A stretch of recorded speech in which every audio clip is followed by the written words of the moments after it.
एक दिन गौतम बुद्ध नदी के किनारे पर खड़े थे। तभी एक बड़ी जटा वाला साधु आकर उनसे पूछता है कि क्या आप ही गौतम बुद्ध हैं? उन्होंने कहा, हाँ, मैं ही गौतम बुद्ध हूँ। बोलिए, क्या बात है? साधु ने कहा, तो फिर आप यहाँ क्या कर रहे हो?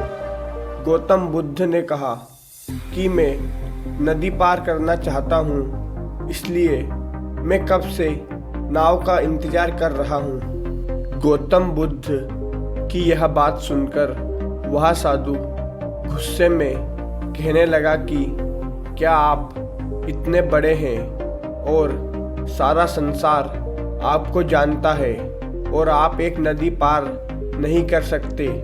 आप यहीं रुकिए, मैं आपको नदी पार कर कर दिखाता हूँ। फिर वो साधु थोड़ी ही देर में नदी पार करके वापस लौट आता है।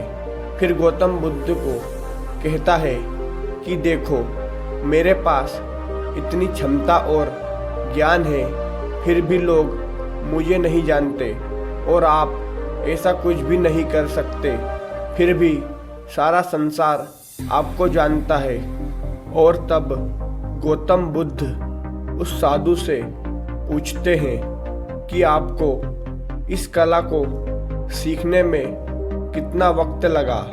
साधु हंसकर कहता है कि ये कोई साधारण कला नहीं है, मुझे इस कला को सीखने में पूरे 15 साल लगे हैं। दोनों बातें ही कर रहे थे कि इतने में उस किनारे से नाव आती है और दोनों नाव में बैठकर नदी पार करने लगते हैं। फिर गौतम बुद्ध नाव वाले को 1 रुपये देता है और उस घमंडी साधु को कहता है कि आपके इतने साल व्यर्थ गए।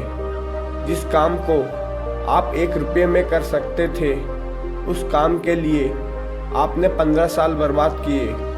आप जैसा मूर्ख साधु और कोई नहीं हो सकता। अगर यही 15 साल लोगों की भलाई और अपने जीवन को सार्थक में लगाते तो आज आपको भी कहीं ना कहीं पूरा संसार जानता और आप एक महान साधु होते।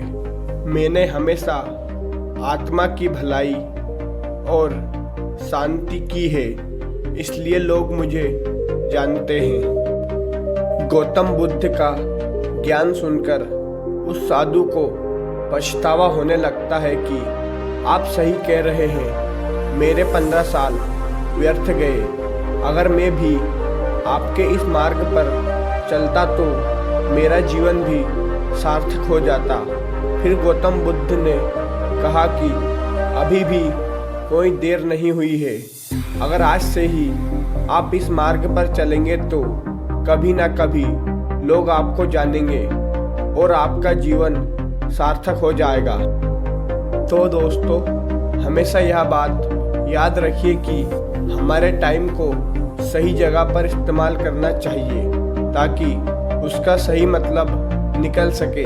हमारा टाइम बहुत ही कीमती है, उसे ऐसे ही व्यर्थ ना करें। हमें उम्मीद है कि आपको गौतम बुद्ध और घमंडी साधु की कहानी बेहद पसंद आई होगी और आपको भी कुछ सीखने को मिला होगा।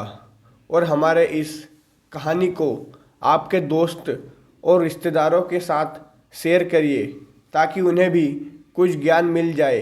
कहानी में आपको कोई दिक्कत हो तो लास्ट में कमेंट करके बताइए। धन्यवाद।